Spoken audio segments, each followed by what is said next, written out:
As I stood up here all last year and this year, we knew this year was going to be a big rebuilding year.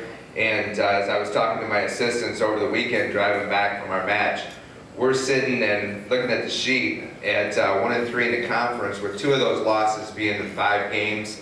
And I just realized sitting back there that since there are only 3 times this year we've only played 3 straight matches and lost in, which means with 7 freshmen, these young people are learning, doing a great job. We work really hard, and I'm still missing my 2 starters and my best player, which hopefully if Doc's back there, we can get her back this week, would be a good thing against Lamar. So, you know, without our record, I'm really happy with where we're at. We, like I said, we're playing really hard. We had a chance this week against UTA at UTA, and then we beat Texas State, who's probably one of the top 2 in the conference. We beat them a game.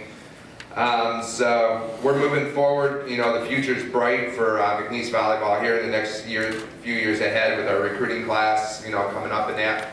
This week we play Lamar. It's a big one for us. We've been watching film. They're a good team as always, but you know, if we do some things right, we'll have a good chance of winning that one. And then we play UTSA on Saturday at home, which are top in the conference. That'll be you know, it'll be an interesting experience for us. I think they got a transfer from Alabama. That's really pretty good. So we look forward to those matchups, and hopefully we can start winning some matches here soon.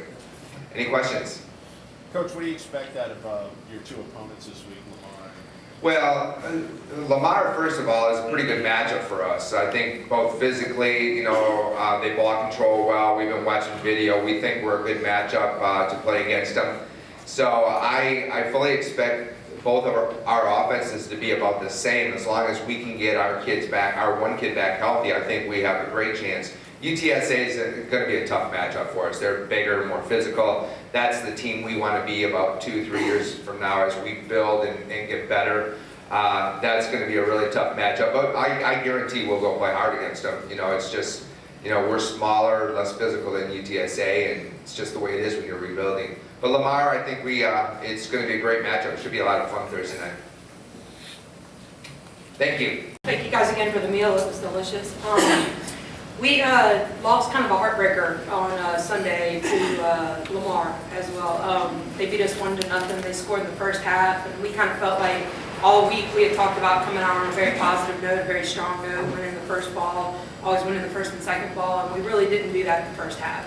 And so when we had our halftime discussion, you know, we talked about the things that we wanted to accomplish and what we've been working towards all year, and you know, why we wanted to start off conference on a different note. And really, when we came out in the second half, we really felt like everything started to turn our way, and things really, you know, went in the direction that we expected them to go. Unfortunately, I think we had something like maybe 10, 12 shots on goal in the second half.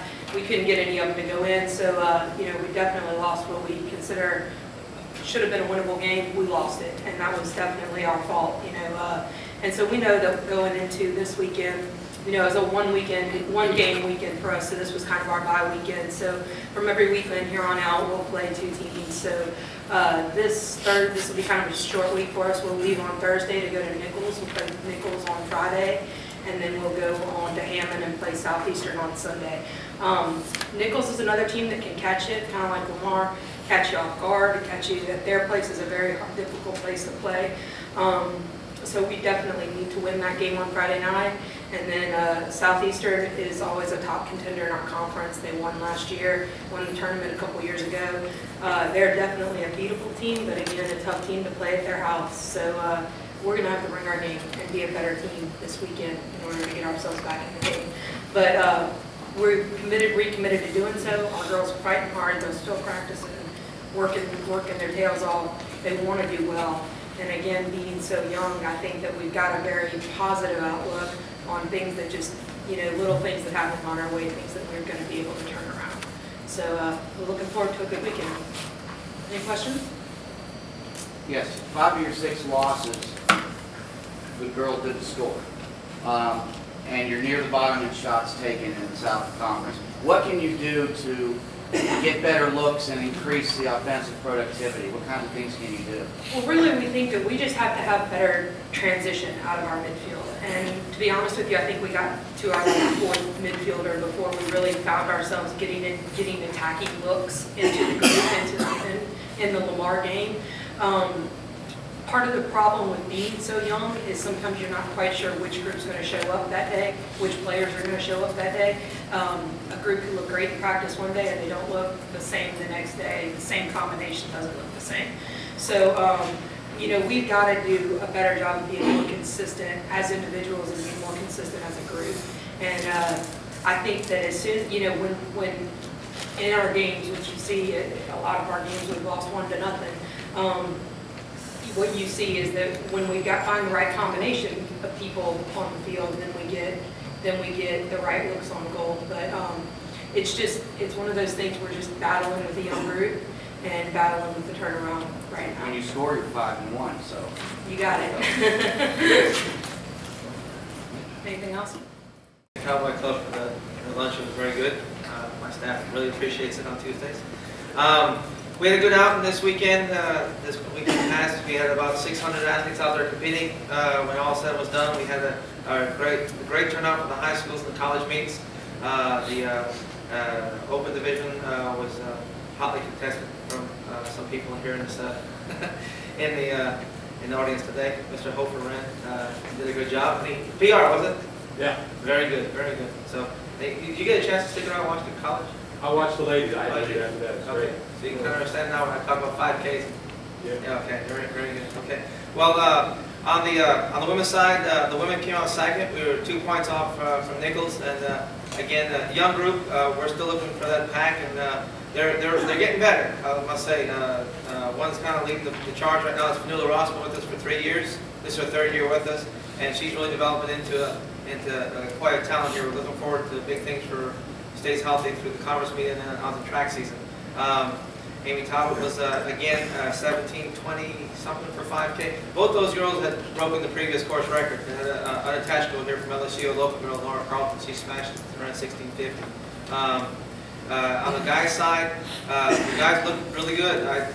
This year was just going to be a kind of a rebuilding year almost. We lost 2 guys to graduation, and 2 more guys are redshirting them just for various reasons.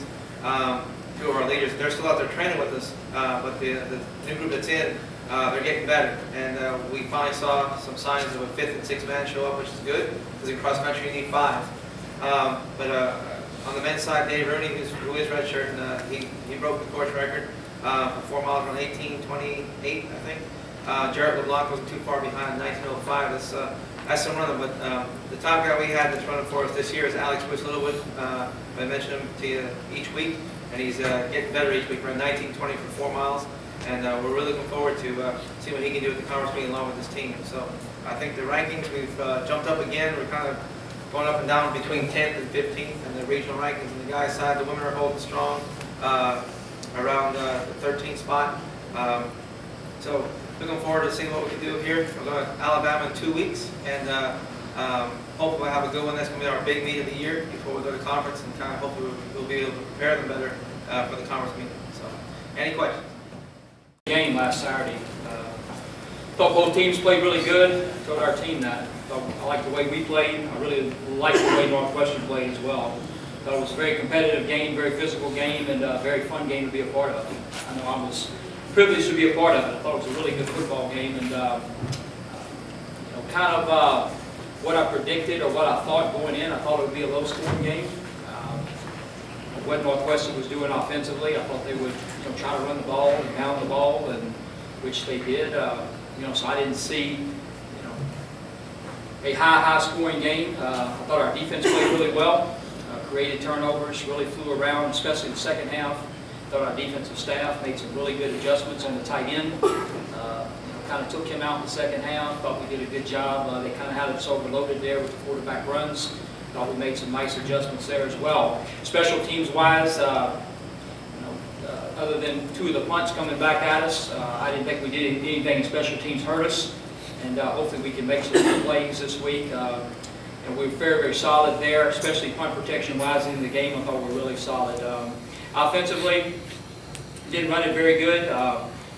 Not really excited about that, but I probably was more disappointed in the opportunities we had to throw it that we didn't convert.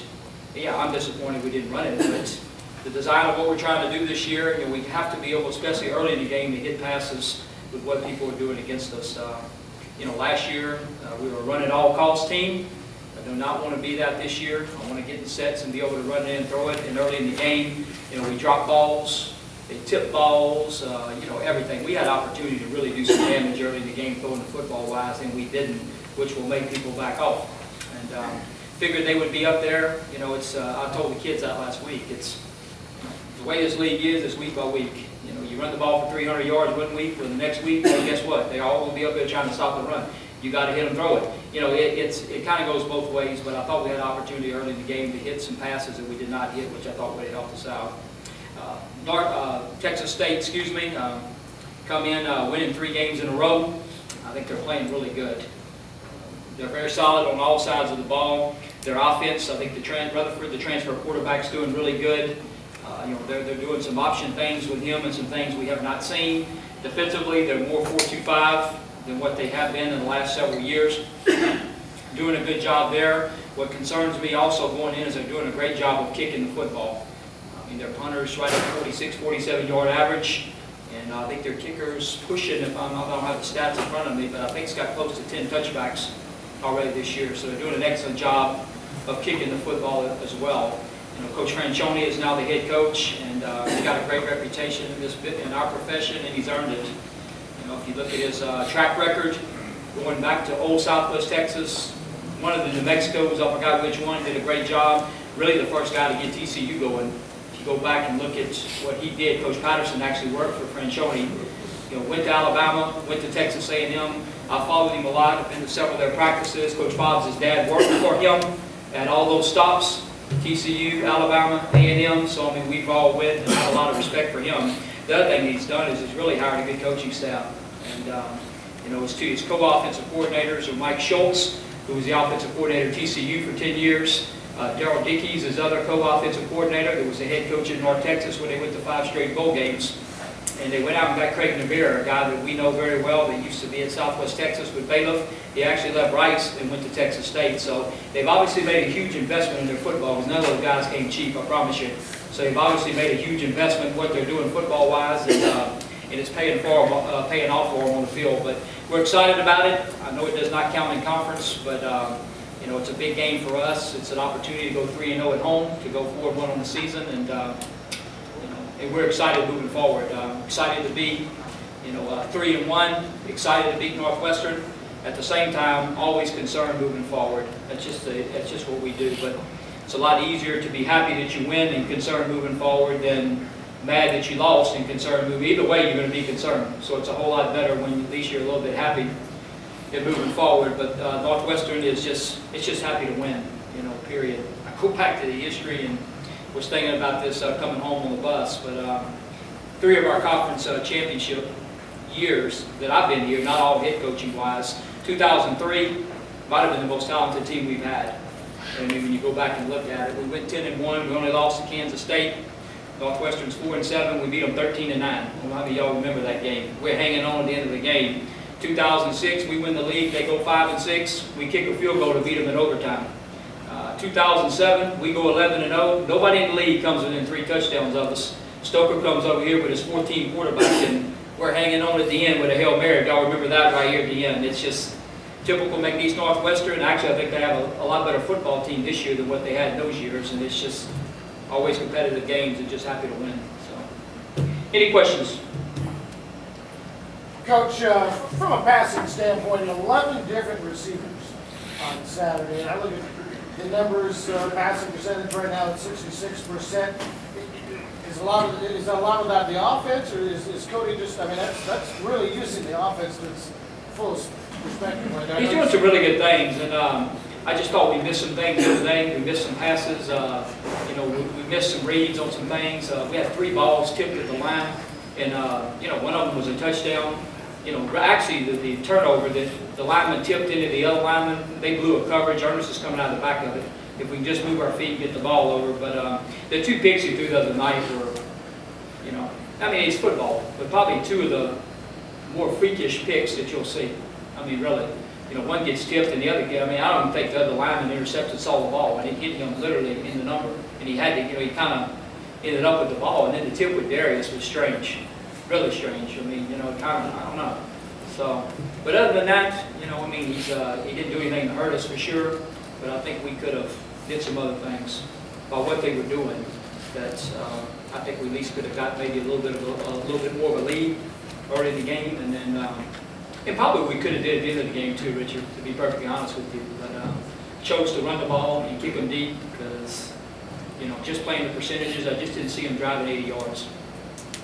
You know, not having to throw it, I didn't. So we just kind of kept playing around with him there a little bit, and I just didn't make those 2 punts coming back at us, you know. So, any other questions? Coach, your running game, you talked about how you struggled a little bit, but Andre Anderson was able to eclipse the century mark. Your thoughts on how Andre's kind of developed going into this? The century mark. 100 yards? Oh, not the other night, did it? Huh. No, we only had about 35, 40 yards. But no, I mean, we just, you know, anytime running game stuff is a collective. Right. You know, it comes from scheme, it comes from blocking, it comes from running, it comes from everything. Right. And sometimes it comes from, you know, I always thought to be a really good running football team, the guy calling the plays has to be really stubborn too. I mean, you got to keep running it and running it and running it and running it, and sooner or later you get better running it. And we just kind of went into the year hoping that we'd be able to do both. Right. You know, and if we had throwing stuff, that, you know, that we throw it. If we had running stuff, we'd run it. And so, like I said, yes, we did not run the ball well the other night, but I think we, you know, I was a little bit more disappointed that we didn't hit the throws. How about Riley's status this week? He's out. He's definitely out. Yes, definitely. What's the offensive line? I don't know. You know, we'll have to go as you have to see as the week goes on. But we actually had 3 come out of the game. You know, one came back and came back out. And, I don't know. You know, it's frustrating, but you know, just the way it is. But I think that I don't know. I'm not gonna say anything because I'll get in trouble with Doc. So I think that, you know, we have a chance to get them, you know, at least 2 of them back. But we'll have to see. Coach, you're running 4-2-5. Does that make it easier for you to prepare during the practice? Since it's a defense you guys are so familiar with? It does. It does in the sense that, you know, that we got a pretty good understanding where they're going to be technique-wise, a little different than what we are. You know, we're going to have to work on some things, how they fit runs, you know, what they're trying to do in that deal. Their blitz is a little bit different than what we do, but yeah, by design, the way they line up, they're going to look exactly like this. And they start with a 2-shell. You know, the weak safety guy where Darryl plays, he's the invert guy. He'll be the guy that comes up and back. They'll blitz the corner from the boundary like we do. Yeah, there's some similarities, but there's some differences in how they actually play the techniques on defense we'll have to work on. Doing the math, who do you not expect to have back on the line this week? So you might get 2 back. I can't say that out. Okay. Yeah, because until Doc tells me they're out, then I can't. You know, Riley Dodger's out. You know, and until he tells me they're out, then, you know, Miguel Gocho's out. Will Briscoe's out. You know, other than that, I mean, I have to play it. Yes, sir. Matt, is it going to be a dilemma, Bolton? Is he going to just stay on the bench until he has to play? Or is he going to get an off? What if we play Nichols or somebody and there is a mop-up situation or something? Well, yeah, I promise you, he ain't gonna be in there mopping up nothing. Yeah. You know, plus or minus, he's not gonna be in there doing that. But if something happens to Cody, or for whatever reason, if we thought we needed to play him, I've already talked to his dad, and we'll go on that. But you know, all I told his dad was it had to be a situation where he had to play. He won't be in there mopping up or either game anyway, whether we're winning or losing. And you know, Cody will be in there, or we're trying to. We're working with Garrett McCain, young man from Sulphur, I really like a lot, and I think, you know, we're getting to a point where he could get in there. So no. Is that the left-handed? Mm-hmm. Yeah. Yeah, good kid, good player too. So, but no, Wolfing is taking all the snaps as a 2 guy though. Coach, can you talk a little bit about Jansen Jackson's performance on Saturday? He's doing really good, and I think he's getting better and better every week and understanding what we're doing. And Coach Collins actually used him in a little bit different role last week that I thought really was good also. You know, with Ford being out, we go to our 6-man defensive field. You know, Daryl Jenkins used to be what we call a buck safety and was down. So we moved Daryl down with Brendon and put Jansen on the hash, where Daryl plays and stuff, and I thought we did some good things out of that three-man front stuff. So he's doing good. Does he add a different dimension to your defense?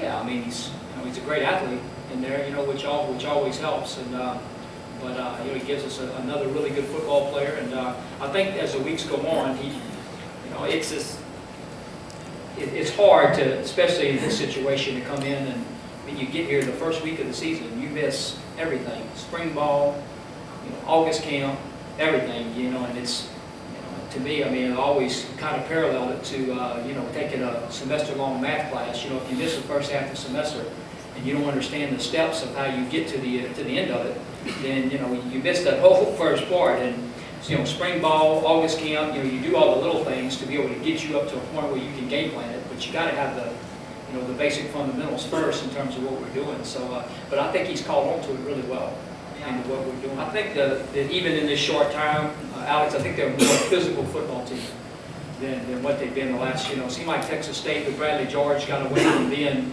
a physical football team and became, not that they weren't physical, but that wasn't their motto, so to speak. They were a drop-back passing team.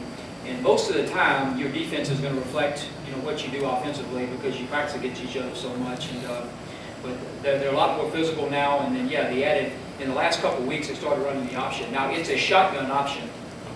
It's the, with bringing the receiver around, and it's the whatever, I call it the inverted wishbone, with the guys in the shotgun, and rather than the fullback being up, the tailback's the one back, and you have your three backs in the backfield, and it's zone read, bring that guy around, load that guy, doing those types of things. And boy, he did some damage against Stephen F. with it. And the young man's a good athlete. I saw him actually play. He was a quarterback at Glenn last year, and he's a good athlete. What's another team or that you can think of that runs a similar scheme offensively?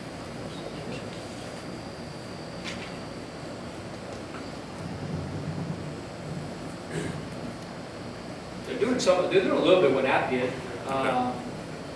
to us. I'm trying to think who else we've played and looking at, and can't really think of it, to be honest with you. But they're I guess the only team we've played actually is Appalachian State. It's actually ran a lot of the shotgun style option stuff, where the receiver comes and he ends up being a pitch guy and he ends up doing a lot of those things. But one of the things they have done too is that they have a little bit something different every week, which, I mean, it's this and it's that, but each week you can see something added to it, and they added that inverted wishbone option deal the week they played Stephen F. Coach, just an observation, and I welcome your comments. It has to be a good feeling to know that the team can win when they score a lot of points like they did against Southeastern and Sioux Falls, and they can also win when they have a grinded out type of game like Saturday. It has to, be a good feeling for the team. Oh, it's a great feeling, and if you're going to win, if you got a chance to win a conference championship, you're going to have to win 2 or 3 close games. Which last year we lost one, we won one and lost 2. That's why we didn't win it. The 3 games that came down, well, 4 games actually came down last minute, and we lost 2 of them. So you got to be able to win those games, and then you won't have to win games that you have to score a lot of points. You have to win games that you don't. And I've always been an offensive coach and worked on the offensive side. This is going to sound funny. I do not like high-scoring games. I do not like it. I like field position games like the other night. I like things or whatever. I never want to go into a game thinking you got to score 50 to win. I mean, that to me, there's more in it in a game the other night than that. So I thought it was a fun game. Though, just like I said, it was disappointing. We didn't do some things offensively like I wanted, but I actually enjoyed the game. I thought it was fun to be a part of it. We enjoyed it too. You talked about adding a little different things. It's got a smile on my face to see Deontay Spencer in here getting a catch in a big moment. The first half the other day with him back in. Talk a little bit about him making his comeback, and does that open up some things for the Wildcat a little bit for you? Well, I think the biggest thing, the biggest number one, Spencer he's still limping, which if you watch pregame, he's still got that little, that high ankle sprain, which is disappointing because I think he's one of our better players. But he did play some the other night, and he's obviously a guy that probably could do it, but he's been hurt. Second guy that can do it is Babbitt, that's been hurt. The third guy that could probably do it is Darius Carey, who's still trying to learn what we do at receiver, and then you teach him something else. So, it's just, like I said, it's one of those things that, You know, we've done some in the past, but normally we've taken a guy that is experienced at his position, and now you teach him something else to do, like Whitehead, like Todrick Penland. But we didn't do it with Todrick till he was a senior. I mean, he had, you know, same offense, so I mean, you know, we started letting him do some things like that, so that's kind of predicament. And then Richard, you and I were talking about it, and I don't want to add, I really wish you would print this, I don't want to add anything more to the injury, but I wasn't necessarily thinking Wildcat, because when Wildcat ever played with Riley, you know, why put a receiver back there? You got a kid who can run 4-5 and throw it, you know, so, and then, you know, when now that he's out, you know, maybe I wish we would have did something, you know, who knows? I mean, it's just, you know, it's the game, and you got to be able to adjust, and we'll try to adjust with it. About a year ago at this time, I remember turnover margin was an area where things weren't going so well. Now you're +4, which is number 2 in the conference. Just talk about that. Well, it's both sides. You know, it's the defense doing a better job this year creating turnovers. We're doing a better job on the offensive side of not turning it over. But a lot of that too, Alec, I think has to do with the fact that we've only been, you know, we were trailing in the Kansas game, but last year we turned the ball over in lots of situations because we were losing. You know? I mean, people don't ever point that out, but when you lose about 21 points, you're more susceptible to turning it over. And we haven't necessarily been in that position. But we're actually, you know, that you say that, I mean, we've committed 5 turnovers in 4 games on offense, which I'll take any day of the year, any year, for the first 4 games. You know, and so that is good. Coach, with Texas State leaving the Southland, would you be willing to play them in on future schedules in football? Well, that's up to administration. And, you know, this was a situation where they were coming here, the commissioner allowed us to play them this year. And then, you know, they're going to look at some things in the future. But, I mean, I don't have any problems playing Texas State or any of them. I mean, you know, but those are some things. And we had an opportunity this year that they, you know, since they were going to come here, they had to play this year. And I wanted, you know, it's a home game. Them and UT San Antonio. Now that they're going FBS in the future, they'll want us to go over there. And we'll get into the age-old thing, you know, like we are with the other schools around here, you know, that how about a home and home, but you know, they don't ever want to negotiate that. But I'll leave that up to the administration and who we play and how we play on the side. It's a good point. I wouldn't have any problem with it, but you want a little give and take on both sides, you know.